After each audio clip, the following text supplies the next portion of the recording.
আসসালামু আলাইকুম। এই ভিডিওটি সতর্কমূলক ভিডিও। আপনারা শুরু থেকে শেষ পর্যন্ত দেখবেন এবং আপনার আশেপাশের মানুষদেরকে সতর্ক করার জন্যই এই ভিডিওটি তৈরি করা।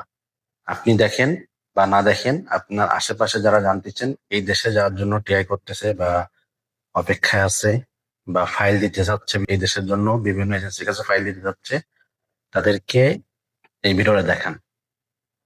তাহলে হয়তোবা সেই ব্যক্তি টাকা পয়সা ক্ষতিগ্রস্ত হবে না, ধরাও খাবে না, সময় নষ্ট হবে না, দিন শেষে সে বাঁচবে। অতএব আপনাদেরকে বলতে চাই, যারা বিদেশগামী ভাইয়েরা আছেন, আগে প্রত্যেকটা দেশ সম্পর্কে ভালো করে বুঝবেন, শুনবেন, প্রসেসিং জানবেন, দেন তারপরে অ্যাপ্লাই করার জন্য ভালো এজেন্সি খুঁজবেন সব সময়ের জন্য। এটা না করলে সম্ভাবনা বেশি ধরা খাওয়ার। আজকে আপনাদের সামনে তেমন একটা দেশ নিয়ে আলোচনা করতে চাই, যেন আপনারা ধোঁকাগ্রস্ত না হন, সময় নষ্ট না হয়, টাকার ক্ষতিগ্রস্ত না হয়, সব মিলাই যেন আপনারা অন্তত বেঁচে যান। দেশটা হলো তুর্কি।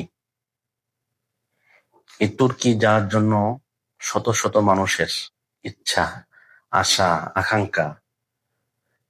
আমাকে অনেকেই নক করে, ভাই তুর্কির ভিসা করেন কিনা, তুর্কি ভিসা হচ্ছে কিনা, বিভিন্ন প্রশ্ন। এই জন্য আজকে ভিডিওটা দেওয়ার উদ্দেশ্য, সতর্কমূলক ভাবে যেন আপনারা ক্ষতিগ্রস্ত না হন। তবে সবার কাছে আমার রিকোয়েস্ট থাকবে, যদি এই ভিডিওটা শুরু থেকে শেষ পর্যন্ত দেখেন, আশা করি আপনি লাভবান হবেন, আপনার আশেপাশের মানুষ লাভবান হবে। এবং আমাদের হোয়াটসঅ্যাপ গ্রুপে কানেক্ট থাকতে পারেন। আমাদের ওখানে অনেক ইনফরমেশন দেওয়া হয়, অনেক সময় অনেক দেশের ভিসা দেওয়া হয়, যেন আপনারা বোঝেন যে কোন দেশের ভিসা কেমন হয়। আর আমরা এটাই ওয়াদা করে রাখছি শুরু থেকে আজ পর্যন্ত, যে আমরা যেটা দিব অরিজিনাল জিনিস দেবো, কাউকে কোনো ফেক ডকুমেন্টস, ফেক ভিসা দিব না। এটা নিয়ে চ্যালেঞ্জ করা আছে অনেক ভিডিওতে, দেখে নিন। আমরা আজ পর্যন্ত কাউকে ফেক কোনো জিনিস দিই নাই, দিলে অরিজিনালটাই দিই, না দিলে কিছুই দিই না। এটা আমরা শুরু থেকে আজ পর্যন্ত করে আসতেছি এটা, এবং এটার উপরও অবিচল থাকবে ইনশাল্লাহ। আমরা কাজ করলে সেভাবেই করি, না করলে করি না, চেষ্টা করি। যেখানে হয় সেখানে আমি আলহামদুলিল্লাহ সবার কাছে সেটা পৌঁছানোর চেষ্টা করি। এবার আপনারটা আসছে, এই দিন যত সময় পর্যন্ত না আসে তত সময় বলি ভাই ধৈর্য ধরেন, অপেক্ষা করেন, এটাই বলি। কিন্তু অনেকে হতাশা হয়ে যায়, অনেকে তাড়াহুড়া শুরু করে দেয়। ভাই বিদেশের ব্যাপার আপনাদের কাছে একটা রিকোয়েস্ট করবো, তাড়াহুড়া করবেন না, অধৈর্য হবেন না, সময় দেন, ধৈর্য ধরেন। হচ্ছে না, হবে, লেগে থাকেন, এই কটা জিনিস করেন, আপনি ইনশাল্লাহ সাকসেস হবেন। আপনার নাই স্কিল, আপনার নাই কাজের অভিজ্ঞতা, আপনার নাই যোগ্যতা, আপনার নাই লেখাপড়ার যোগ্যতা, নাই আপনার ইংলিশে কথা বলার যোগ্যতা, আপনি ভালো কাজ চান, এই জায়গাটাই কষ্ট লাগে। আপনি চাবেন 5 স্টার হোটেলের জব, আপনি একটা সিভি তৈরি করতে পারেন না, আপনি ইংলিশে কথা বলতে পারেন না। আবার ইন্টারভিউ যখন ফেস করায়, আগে বলে ইংলিশে ইন্টারভিউ দিতে পারবো, যখন ইন্টারভিউতে যোগদান করায় এবার ইংলিশে অ্যান্সার করতে পারে না। এই সমস্যাগুলো আমাদের ভিতরে প্রতিনিয়ত। এই জন্য সবার কাছে অনুরোধ করবো, ভাই আপনি যদি স্কিল ওয়ার্কার না হন, এখনো সময় আছে, কাজ শেখেন। এখনো আপনাদের হাত পা ধরে অনুরোধ করি, কাজ শেখেন। আর আজকে ভিডিওতে আপনাদের একটা ঘোষণা দিতে চাই, যদি আমাদের চ্যানেলে যারা টপ লেভেলের 10 জন থাকবে, এটা চলতি মাস চলে হলো মার্চ মাস, যদি আমাদের চ্যানেল 30,000 সাবস্ক্রাইবার হয় এপ্রিলের ভিতরে, ইনশাল্লাহ আমাদের এখান থেকে 2 জনকে আমরা ফ্রিতে বিদেশ পাঠাবো। সেটা হলো মিডিল ইস্টের ভিতরে যে কোনো একটা দেশে আমরা 2 জনকে ফ্রিতে বিদেশ পাঠাবো। এটা আজকে আমাদের ভিডিওর মাধ্যমে জানাই দিলাম। আমাদের যারা টপ র্যাঙ্কিং এ 10 জনের ভিতরে থাকবে, 10 জনের ভিতরে আমরা বাছাই করে 2 জনকে সিলেক্ট করব। পরবর্তী আমরা বাকি আবার এরকম সিলেক্ট করব। তো যারা সাবস্ক্রাইবার করেন নাই, সাবস্ক্রাইবার করেন।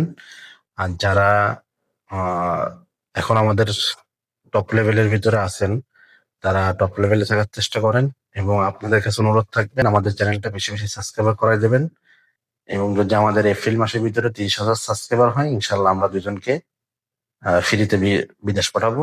এশিয়ার ভিতরে যেখানে আমরা কাজ করব, চলমান কাজ থাকবে, সেখানে আমরা সম্পূর্ণ বিনা খরচে আমরা বিদেশ পাঠাবো তাদেরকে।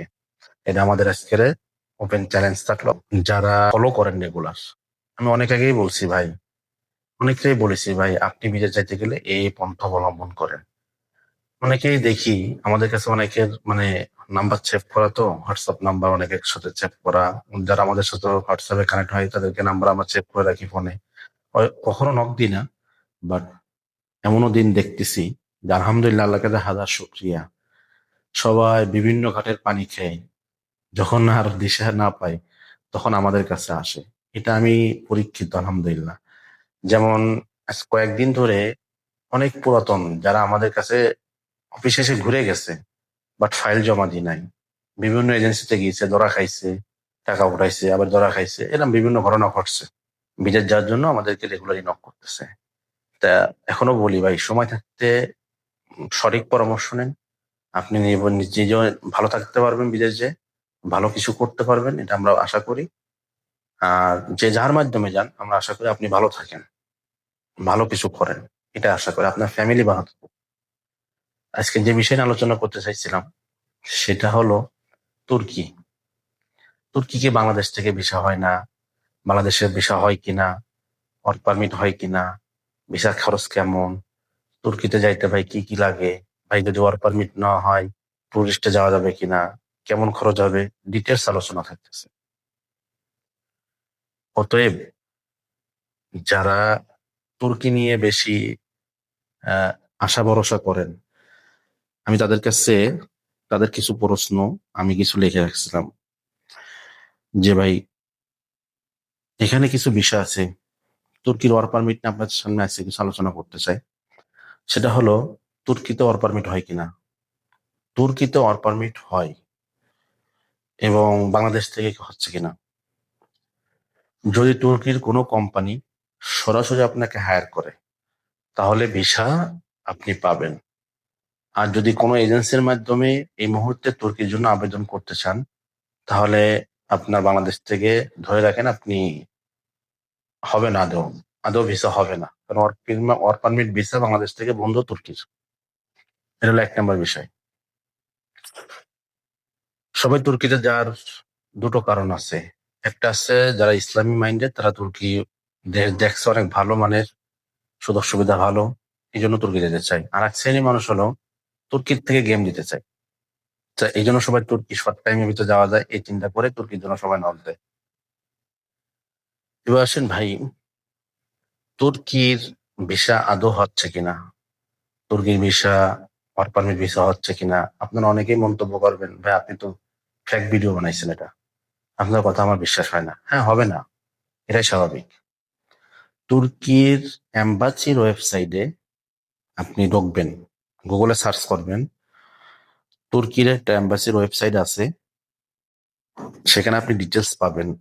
এম্বাসির ওয়েবসাইটে ঢুকে দেখবেন যে ওয়ার্ক পারমিটের কোনো আবেদন করতে পারবেন কিনা, বা আবেদনের জন্য ভিসা প্রসেসিং হবে কিনা, এগুলো নিয়ে আলোচনা আছে। বা তুর্কির এম্বাসিতে মেইল করতে পারেন, আহ যেন তুর্কির এম্বাসিতে মেইল করলে আপনি অনেক তথ্য জানতে পারবেন যদি পারেন। আর নিজে না পারলে যে ইংরেজিতে ভালো দক্ষ আপনার আশেপাশে বা গ্রামের তাকে দিয়ে আপনি মেইল করান, দেখবেন আপনি সঠিক নিউজ পেয়ে যাবেন। তুর্কির ভিসা বাংলাদেশ থেকে হচ্ছে না, টুরিস্ট ভিসা হচ্ছে। এখন আসেন, তুর্কির টুরিস্ট ভিসা কাদের হচ্ছে? যাদের 10টা 5টা 7টা দেশের ভিসা আছে, তুর্কির জন্য আবেদন করতে হলে, তুর্কির জন্য আবেদন করতে হলে যাদের পাসপোর্টে মিনিমাম 5 থেকে 10টা দেশের ভিসা লাগা আছে, টুরিস্ট ভিসা। এরপরে যার ব্যাংক স্টেটমেন্ট ভারী আছে, ব্যাংক সলভেন্সি আছে, তারা তুর্কির জন্য আবেদন করতে পারবে। বাংলাদেশে এম্বাসি হয়েছে তুর্কির বনানীতে, সেখান থেকে আবেদন করতে পারবে। এখন আসেন, তুর্কিতে আপনি বাংলাদেশ থেকে ওয়ার্ক পারমিট পাবেন না, টুরিস্টও হচ্ছে না, কারণ আপনার ব্যাংক ব্যালেন্স সেভাবে আপনি দেখাতে পারবেন না, 6 মাসের স্টেটমেন্ট, ব্যাংক সলভেন্সি, হ্যাঁ, আপনার 10-12টা দেশ ঘোরা নাই, আপনি তুর্কির ইনভাইটেশন পাবেন না। কারণ তুর্কি ইনভাইটেশন পাওয়া খুব টাফ, অনেক রেট। তা তুর্কি জন্য যারা ট্রাই করতেছেন, বা যারা বিভিন্ন এজেন্সির দেখতেছেন, মার্কেটিং দেখতেছেন, তারা ভাই স্টপ যান, তুর্কি নিয়ে বাংলাদেশ থেকে লাফায়েন না। হ্যাঁ, তুর্কির ভিসা হচ্ছে, সেটা হলো আপনার কাতার থেকে তুর্কির ভিসা খুবই ভালো হচ্ছে। যারা কাতারে আছেন তারা তুর্কির জন্য ট্রাই করতে পারেন। তাহলে তুর্কির ভিসা যদি ভালো কোম্পানি হয়, ভালো সবকিছু ঠিকঠাক থাকে, তাহলে ইনশাল্লাহ আপনি তুর্কি ভিসা পেয়ে যাবেন। তুর্কিতে ভালো কাজ, ভালো স্যালারি পাওয়া সম্ভব। তুর্কিতে 800 থেকে $1000 পর্যন্ত স্যালারি আছে। অনেকে বিশ্বাস করবে না, যারা তুর্কিতে আছে তাদের কাছে জিজ্ঞাসা করবেন, যারা 5 স্টার হোটেল, হাউস কিপিং, ভালো ভালো কাজে যারা আছে তাদের কাছে জিজ্ঞাবেন। $800, $900, $1000 বেতন। তো যারা কাতার আছেন ভাই, তুর্কির জন্য ট্রাই করতে পারেন। এই মুহূর্তে বেস্ট, অল্প দিনের ভিতরে ভিসা পাবেন। আর যারা বাংলাদেশে আছেন তাদের কাছে অনুরোধ করবো ভাই, আপনারা আপাতত তুর্কির জন্য অ্যাপ্লাই করেন না, বা কোনো এজেন্সির কাছে দিয়েন না। যদি কোনো এজেন্সি আপনাকে প্রমাণ করতে পারে যে বাংলাদেশ থেকে সে ভিসা করাইছে, আপনি এরম একটা ভিসার কপি, অরিজিনাল কপি নিয়ে আপনি সরাসরি এম্বাসিকে মেইল করেন, বা সরাসরি আপনি এম্বাসিতে চলে যান যে ভাই এই ভিসাটা কি বাংলাদেশ থেকে হয়েছে কিনা। দেখবেন তারা বলবে না বাংলাদেশ থেকে তারা ভিসা দিয়ে নাই। কারণ ভিসা যেখানে বন্ধ, সেখানে আপনার এম্বাসি কিভাবে ভিসা দিবে? এম্বাসি তো বলতেছে বন্ধ। তাদের ওয়েবসাইটে যান, ওয়েবসাইটে যেয়ে পড়েন, দেখেন কি কি ভিসা দিচ্ছে, কোন কোন ক্যাটাগরির ভিসা দিচ্ছে, এগুলো পড়েন ভাই। তাহলে তো আপনি বুঝবেন যে এম্বাসি আসলে কি ভিসা দিচ্ছে। এখন আপনি এম্বাসির ওয়েবসাইটে না যেয়ে, না পড়ে, এজেন্সির প্রতারণামূলক মার্কেটিং বা আপনাদেরকে ফাঁদে ফেলার জন্য একটা মার্কেটিং করতেছে, আপনারা সেই ফাঁদে পা দিবেন, আপনিও শেষ হবেন, আপনার পরিবারও শেষ হবে। অতএব টাকা, সময় এবং নিজেকে যদি বাঁচাতে চান, তুর্কির জন্য এই মুহূর্তে বাংলাদেশ থেকে অ্যাপ্লাই করেন না। যারা কাতারে আছেন ভাই, তুর্কির জন্য অ্যাপ্লাই করতে পারেন, বেস্ট হবে। আর আপনাদের যে ঘোষণা দিচ্ছি, সবাই মাথায় রাখেন, এই ঘোষণা অনুযায়ী সবাই কাজ করেন। ইনশাআল্লাহ আমরা আপনাদের সাথে আছি, আপনারা আমাদের সাথে থাকবেন। সবাই ভালো থাকুন, সুস্থ থাকুন, দেখা হচ্ছে নেক্সট ভিডিওতে।